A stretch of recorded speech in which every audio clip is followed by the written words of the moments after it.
क्रांती news, आवाज सर्वसामान्यांचा। या बातमीचे प्रायोजक आहेत सूर्या ट्रॅक्टर्स, शेतकऱ्यांचा खरा साथीदार फक्त power track Surya tractors, Kalwan आणि कनाशी येथील सूर्या ट्रॅक्टर्स शोरूमला आजच भेट द्या। कळवण शे धुवारी च्या गजरात विठेवाडी पाडे येथील डोंगरादेव उत्सवाची सांगता। आदिवासी समाजाची स्वतंत्र जीवनशैली दर्शविणारा सण भाया। विठेवाडी पाडे येथील डोंगरादेव उत्सवाची सांगता मार्गशीर्ष पौर्णिमा म्हणजेच दत्त जयंतीच्या 8 दिवस अगोदर आदिवासी भागात डोंगरादेव भाया या उत्सवाची सुरुवात झाली होती। हा उत्सव म्हणजे आदिवासी बांधवांची एक प्रकारची तपश्चर्या असते।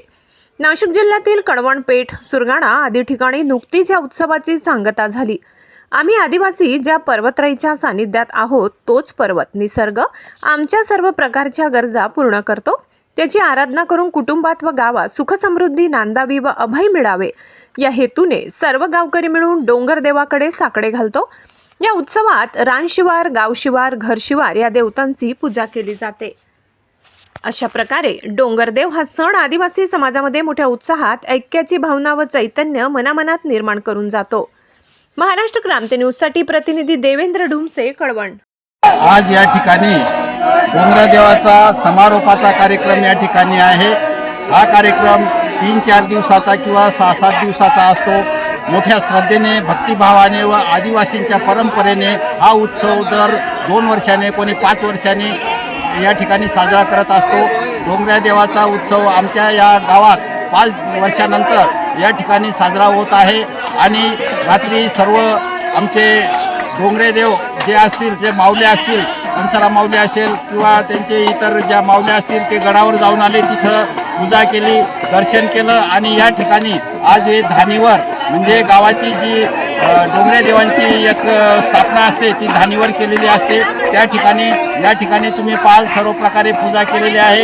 या ठिकाणी जे नवीन देव असतील त्यांची या ठिकाणी स्थापना करण्यात येईल आणि त्या परंपरेनुसार या ठिकाणी सर्व श्रद्धेने, मोठ्या भक्तिभावाने सर्व आमचे गावातले, आमचे नातलग, सर्व बांधव या ठिकाणी मोठ्या भक्तिभावाने त्या ठिकाणी देवाला नमन करतात आणि या ठिकाणी हा कार्यक्रम अशा पद्धतीने दर 5 वर्षांनी या ठिकाणी करण्यात येतो।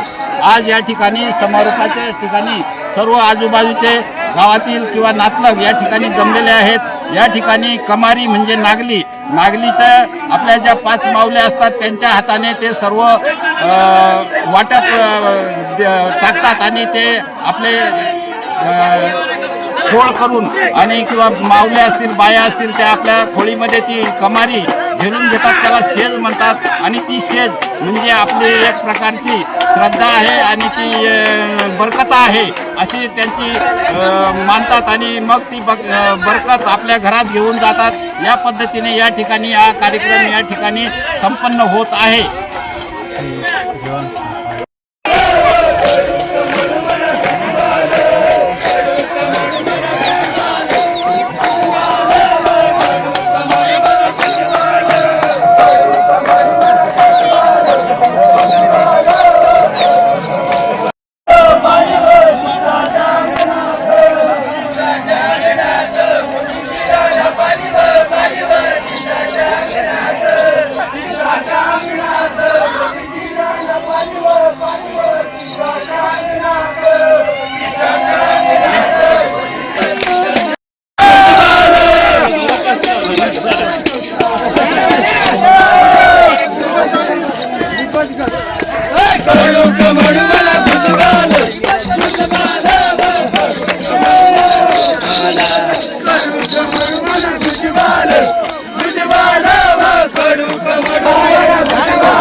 अशाच नवनवीन बातम्या पाहण्यासाठी आमच्या महाराष्ट्र क्रांती न्यूज या YouTube चॅनलला लाईक करा, सबस्क्राईब करा आणि बेल आयकॉन